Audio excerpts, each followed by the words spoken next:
to the graphic nature of this program, listener discretion is advised. Well, hello and welcome to a new Stranger Vlog. Don't mind the shadows. Every time I do one of these, I always seem to mention the weather. Here we are. I'm recording this on November 30th. I haven't even released the episode that I did before this yet. Not online. Not yet. But yesterday was it's always weird when I write the date for yesterday, November 29th. Because had I still been a correction officer with New York State, my anniversary would have been yesterday. I would have been a correction officer for 15 years. When, for those who follow the show, I was a correction officer for about 10 years before I resigned, or was forced to resign. And speaking of force, it's funny, I didn't even do that on purpose. But what today's video is about, now of course I can sit here easily, anyone who's listened to the podcast will know that I can easily sit here and talk about Star Wars for 10 hours. I could probably, you took all the movies and added them up, was that 6 hours, 2 hours a piece, 12 hours, I could probably speak for 12 hours worth of Star Wars, not even exaggerating. But I said, let me do a little YouTube friendly length, about an 8-minute video or so about Star Wars. And like I said, I'm recording this. It's not December just yet, but we're about 3 weeks away, 2.5 weeks away from the opening of Star Wars The Force Awakens, even though it's unofficially, no, you noticed how the episode number isn't officially in there. They're not calling it Star Wars Episode 7 The Force Awakens. But whatever. I think it's safe to say that, Star Wars came out about a month before I was born. I was born in June of 1977. Star Wars came out in May. But it was still in the theaters, well, should I say, The Empire Strikes Back came out in the theaters back when I was 6 years old. So it's safe to say that Star Wars has been around literally my entire life. I remember when I was a kid, we went to go visit one of my dad's cousins or something like that, all the way out like in the fucking desert. Like, I'm not exaggerating, like Death Valley, whatever, Arizona. Forgive me if I'm wrong about the geography there.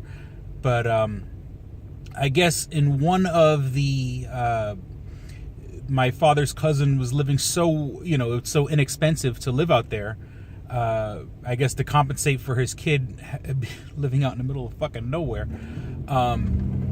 This kid, my second cousin, I don't know what the relationship would be. My father's cousin's kid had like a ridiculous Star Wars collection. I was so jealous of all the toys that he had. I mean, Millennium Falcon, Ewok Village, all types of, characters you literally at that time, you only saw in one scene in the movie. But, of course they're going to make a character of it because of merchandising, where the real money from the movie is made, to quote Yoda from Spaceballs. But when I went to, I remember, I'm 38 years old, and I clearly remember going to see Empire Strikes Back on 34th Street in Manhattan on the east side. I want to say it was the old theater that was on 2nd Avenue. And what I loved about that theater was they actually used to give, well, not when you're a kid, the things that you like. They used to have these little slides with puppies and stuff like that. Like, when you're waiting for the movie to actually start playing and before the trailer start playing. And so I specifically remember seeing the puppy slides. Then after the movie, we went to the local Burger King. And I remember my parents getting me the Empire Strikes Back, one of the Empire Strikes Back memorial glasses, which I found years later on eBay and I bought. And then, I don't know, it got broken somewhere. And, I loved that stupid glass because it was Star Wars, and I remember it was a throne room and you saw one of the Crimson Guard and it was such good memories. Now, let's talk about The Force Awakens for a minute. I find it funny that no one has seemed to mention that the two main stars of this movie, and of course we're of course, Mark Hamill, Harrison Ford, Carrie Fisher. Yes, they are stars of the movie, but what I feel the movie's going to focus on is the John Boyega and the Daisy Ridley character.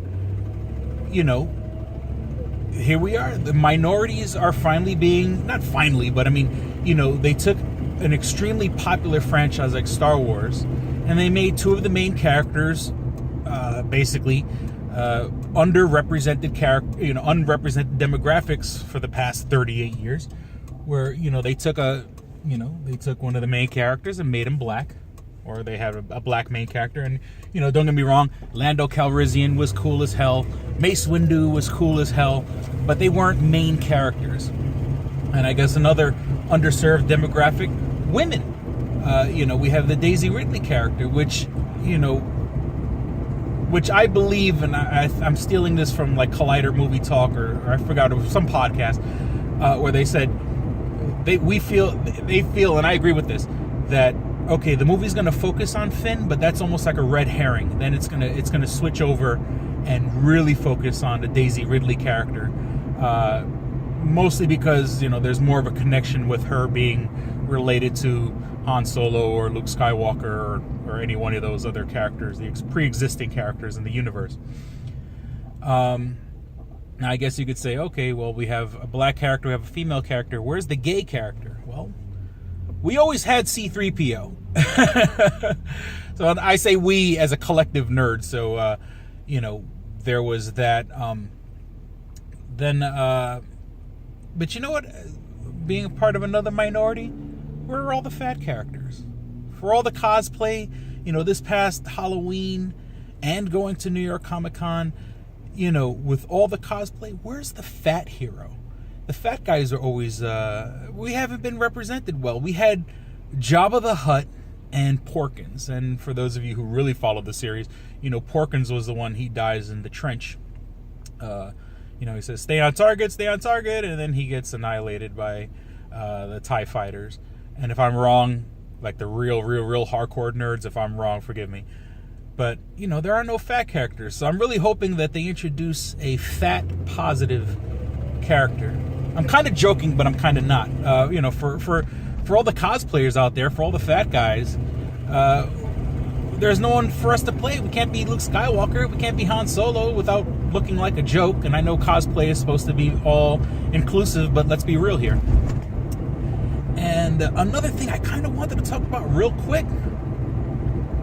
When you watch these movies all over again, the original 6, I guess you want to call it, the original trilogy and the prequel trilogy, Yoda really wasn't this great fucking master. They build up in the original trilogy that Yoda was this great fucking master and Jedi and a leader, and the guy's 900 years old, so he has plenty of time to practice, and he's one with the Force. Well, when you watch the original trilogy, well, he's dead by the third one. Spoilers. And then when you watch the original trilogy, this all-powerful Jedi, his senses have been clouded by Darth Sidious, the Emperor. And,